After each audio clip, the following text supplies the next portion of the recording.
Assalamualaikum warahmatullahi wabarakatuh. Waalaikumsalam warahmatullahi wabarakatuh. Semoga Allah senantiasa merahmati dan memberikan tambahan nikmat hidayahnya kepada Ustadz, keluarga, serta para kaum muslimin muslimah yang hadir di majelis dan yang tidak hadir juga. Amin ya rabbal alamin. Dan begitu juga bagi yang bertanya.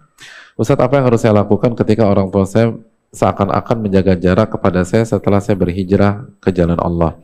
Beberapa waktu lalu saya berhenti dari kuliah karena banyak sekali hal-hal yang melanggar atau melarang dari syariat Islam, mulai dari mata kuliah, dosennya, dan pergaulannya.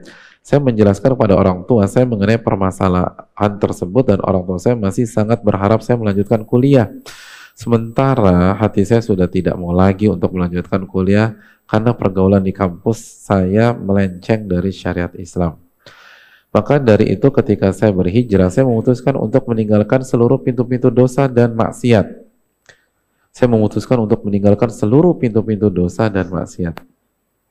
Doakan saya Ustadz agar saya dapat memperbaiki hubungan dengan orang tua saya dan semoga saya mempunyai kapabilitas untuk berdakwah, untuk mendakwai orang tua saya dengan akhlak yang mulia, serta doakan saya agar saya dapat pekerjaan yang halal, agar saya dapat membelikan barang kesukaan orang tua saya dan menarik perhatian mereka untuk kembali ke jalan yang lurus. Ya, terima kasih, jazakallahu khairan. Yang pertama, hadirin yang Allah muliakan, gimana menyikapi orang tua yang jaga jarak? Ya, kalau orang tua jaga jarak, kita deketin, hadirin.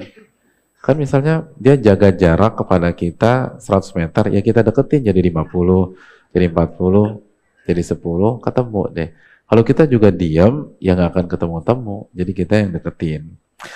Terus yang kedua, saran saya buat penanya dan siapapun, kalau ingin membuat keputusan besar seperti ini, konsultasikan dulu dengan ahli ilmu. Saya tidak mengatakan keputusan beliau salah, tetapi keputusan-keputusan seperti ini diskusikan. Karena ini bukan hanya berkaitan dengan hitam putih halal haram. Ini dalam ilmu kaidah fikih berkaitan dengan kaidah at-ta'arud bainal maslahatain atau bainal maslahah wa mudarrah atau madaratain. Ini adalah kaidah apabila maslahat dan mudarat bertabrakan, atau ada dua maslahat atau ada dua mudarat lalu memilih mudarat yang paling kecil. Contoh seperti misalnya, maka dari itu ketika saya berhijrah, saya memutuskan untuk meninggalkan seluruh pintu-pintu dosa dan kemaksiatan. Gak mungkin, hadirin. Siapa di antara kita bisa memutuskan dirinya dari seluruh pintu dosa dan kemaksiatan? Berusaha mungkin, tapi memutuskan enggak, hadirin. Siapa di antara kita yang gak berdosa? Terus yang kedua, pergaulan mana yang aman dari hal yang haram pada hari ini? Misalnya contoh nih, keluar dari kampus karena katanya pergaulannya, terus antum mau ngapain? Kalau mau masih usaha di Jakarta, gimana? Secara umum mau cari tempat di mana? Kecuali kalau kita mau carinya di hutan Kalimantan yang masih steril gitu, masih alami, yang ada siapa-siapa kecuali jerapah, kuda nil, lalu singa dan lain sebagainya. Ya, atau mungkin mau main di rumah, tapi apa iya bisa 100% di rumah, kita nggak keluar sama sekali. Artinya di lapangan mana yang 100% hadirin? Ada sebuah hadis Nabi SAW yang disahihkan oleh Syalbani rahimahullah dalam silsilah hadis sahihah.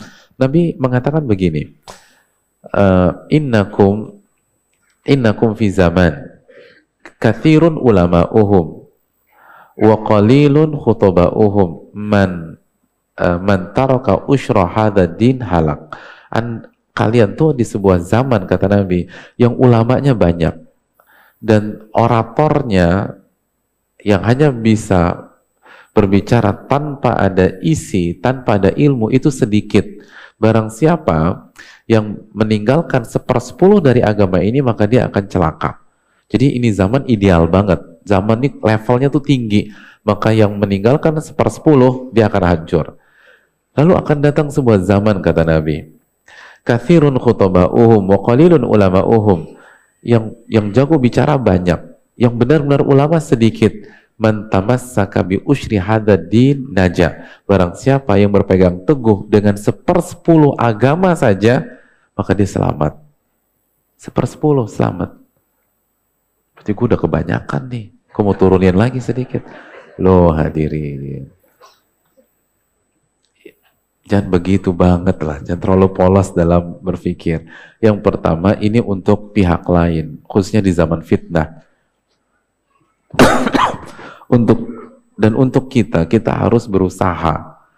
Kita harus berusaha, tapi perlu kita ingat bahwa realitas seringkali tidak sama dengan idealisme atau perfeksionis gitu loh. Jadi, artinya harus didiskusikan dengan ahli ilmu. Kan harus dilihat ilmu apa yang diambil, terus urgensinya seperti apa. Kalau misalnya ada orang yang jenius sekali dan dia mengambil sebuah ilmu yang merupakan fardu kifayah umat Islam, harus ada yang belajar ilmu ini untuk kepentingan umat. Lalu kendalanya adalah hal-hal yang disebutkan oleh penanya. Sebagian ahli ilmu itu bisa jadi fatwanya untuk tetap belajar dengan memperhatikan beberapa hal, misalnya ngajinya harus kuat, ibadahnya harus kuat, puasanya harus kuat, terus harus didampingi oleh guru dan lain sebagainya. Jadi bukan dikit-dikit keluar dari kuliah, dikit-dikit keluar dari kuliah, dikit-dikit keluar dari kuliah. Kan sekali lagi, kampus mana yang steril sekarang hadirin? Tapi pertanyaan lain, emangnya ada ahli ilmu yang menyuruh keluar massal gitu? Kan ahli ilmu banyak nih hadirin. Lalu fenomenanya, kampus dan lingkungan kantor mana yang steril dari atau yang ideal begitu? Tapi adakah fatwa untuk keluar secara massal? Sekali lagi jamaah, untuk menentukan masalah seperti ini jangan putuskan sendiri. Apalagi kita nggak punya ilmu alat, kita belum pernah khatam fikih, kita tidak pernah belajar ilmu kaidah fikih, kita nggak pernah belajar ilmu usul fikih, kita nggak bisa berijtihad, lalu hadis kita belum banyak yang tahu. Jangan sampai kita menyesal setelah buat keputusan. Jangan sampai kita menyesal sebelum buat keputusan. Tapi saya nggak menyatakan keputusan beliau salah, tapi coba diskusikan dulu. Itu hal yang perlu kita camkan bersama-sama.